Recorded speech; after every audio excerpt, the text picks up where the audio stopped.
की बाज़ारों की भी बात कर लें क्योंकि उनका भी असर हमारे ऊपर तो रहेगा ही। तो डाउ जोन्स यहाँ पे चाल टूटती हुई तो कहीं नहीं दिख रही है, लेकिन 35,000 के ऊपर है, 35,000 के आसपास आपकी नज़र थी। अब आगे क्या है इसमें? देखिए, मुझे लग रहा है कि मैं अभी तक तो ठीक जा रहा हूँ, क्योंकि हमने तो कॉल कब लिया है? हमने ये कॉल करीब-करीब in the month of June, beginning of June and में ये कॉल लिया है कि डाउ जोन्स का ऑल टाइम हाई रीटेस्ट होगा और 38-39,000 तक जाने के चांसेस डाउ जोन्स के इंटैक्ट हैं। मेरा अंदाजा ऐसा है और उस रेंज में होना चाहिए। अभी तक तो हम सही जा रहे हैं। बाकी रिजल्ट सीजन शुरू हो गया है और थोड़ा मिक्स्ड आ रहा है, लेकिन मुझे डाउ जोन्स पे अभी कॉन्फिडेंस क्यों आ रहा है मैं समझाता हूँ। जो बहुत ज़्यादा यूएस का डीपली तो डेटा हमारे पास नहीं होता है, लेकिन जो रिजल्ट्स आते हैं और जो एनालिसिस आता है वो सुन के अभी तक ओल्ड इकोनॉमी स्टॉक के रिजल्ट, कंपनी के रिजल्ट में कोई दिक्कत तो नहीं दिखी डाउ जोन्स में, वो उसके फेवर में जाता है। प्रॉब्लम आईटी कंपनीज के रिजल्ट में आ रही है, वो नैस्डैक के अगेंस्ट जाता है, एस&पी 500 के अगेंस्ट जाता है। तो डाउ जोन्स वाली चीज इंटैक्ट है और ये अगेन कहती है कि आपकी इकोनॉमी में प्रॉब्लम नहीं है। ओके, कोई रिसेशन वाला चक्कर मुझे अभी भी समझ में नहीं आ रहा है, बिकॉज इतनी डाइकोटमी है अपने व्यूज में। तो मेरा अंदाजा ऐसा है कि हमारा व्यू जो था डाउ जोन्स का वो इंटैक्ट है और वो लंबा व्यू है, ऑल टाइम हाई टच होने का तो व्यू है ही। मेरे हिसाब से ईयर या फाइनेंशियल ईयर एंड तक 39-38,000 तक का भी चांसेस ओपन रहेगा। जी। तो अब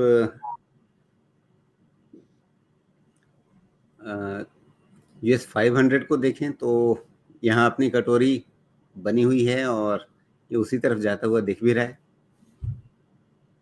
हाँ, अभी तक तो इनसे भी कोई शिकायत नहीं है, लेकिन एक माइल्ड रनिंग करेक्शन थोड़ा बहुत हो सकता है S&P 500 में, due to the correction triggered in Nasdaq. तो एक थोड़ा माइल्ड रनिंग करेक्शन आने के चांसेस हैं, लेकिन कहीं पे भी स्ट्रक्चरल ब्रेकडाउन अभी भी नहीं है। जी। और आपने नैस्डैक की बात की तो उन पे भी ध्यान दे लेते हैं, उनका क्या हाल समाचार है। तो यहाँ पे थोड़ा-सा एक कुछ लाली दिख रही है पिछले 2-3 दिन से। तो ये क्यों हो रही है और इसका हमारे लिए क्या मतलब है? और ख़ास करके हमारे आईटी इंडेक्स में भी उसी तरह से एक मतलब ब्रेकडाउन पिछला शुक्रवार का दिखा है। तो इन दोनों को जोड़ करके कैसे देखा जाए? जोड़ के ऐसे देखा जाए कि नैस्डैक की स्ट्रेंथ में कोई कमी नहीं है। उसके रिजल्ट्स जो हैं लिटिल बिलो एक्सपेक्टेशन है, लेकिन वहाँ पे कोई हाउलर नहीं। हमारे यहाँ given the nature of the IT companies, जो हमारे यहाँ सर्विस ओरिएंटेड ऑफशोरिंग जो होती है वो बहुत ज़्यादा होती है। उनके यहाँ ज़्यादा प्रोडक्ट ओरिएंटेड कंपनीज हैं। तो मेरा ऐसा अंदाजा है कि given the macro economic situation, one two one comparison करने के लिए अभी इंडिया आईटी इंडेक्स और नैस्डैक सही नहीं होगा। मैं ओवरऑल सब्जेक्टिविटी यहाँ पे इंट्रोड्यूस करूंगा, यहाँ पे कंप्लीटली चीज़ें ऑब्जेक्टिव नहीं हो पाएंगी।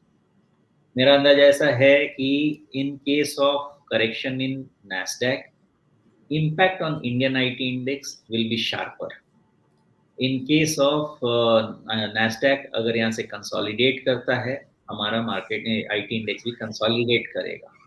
अगर नैस्डैक बहुत शार्प राइज में जाता है, given the weakness in are IT companies का जो स्टेटमेंट्स आया है, फ्यूचरिस्टिक स्टेटमेंट, हमारे आईटी इंडेक्स को बहुत ज़्यादा ट्रस्ट नहीं मिलेगा। तो अब आप समझ गए होंगे कि गिरने में हाई बीटा हो जाएगा, नॉर्मल में जनरल रहेगा बीटा 1 और बढ़ने में लो बीटा हो जाएगा हमारा आईटी इंडेक्स। तो ऐसा बिहेवियर होगा, मेरा अंदाजा है। जी। लेकिन नैस्डैक में भी जो कटोरी बन रही थी जैसे हमने यूएस 500 में देखा, वो उम्मीद अभी बची हुई है ना? बची हुई है। देखिए नैस्डैक में क्या है कि ये 14,000 का नैस्डैक ऐसा चीज है ना कि ये 12,000 होने में इनको टाइम नहीं लगता है और 12,000 से वापस 16,000 भी हो जाते हैं। तो मुझे इसमें कोई खास दिक्कत नहीं लग रही है अभी भी कि यहाँ पे 1,000 पॉइंट का नैस्डैक में करेक्शन होता भी है तो कहाँ 10,000 से 40% का राइज है, और उसके बाद अगर 1,000 पॉइंट का करेक्शन होता भी है तो it's immaterial, less than 10% correction, जी। 7% correction, which is absolutely okay. मुझे कोई दिक्कत नहीं है। जी, वो बात तो ठीक है। लेकिन कटोरी का स्ट्रक्चर टूटने वाला लेवल इसमें कौन सा रहेगा?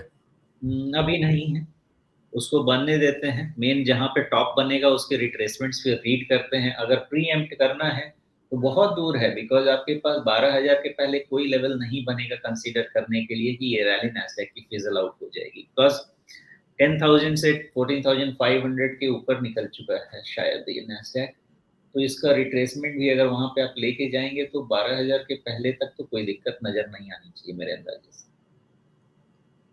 जी, चलिए।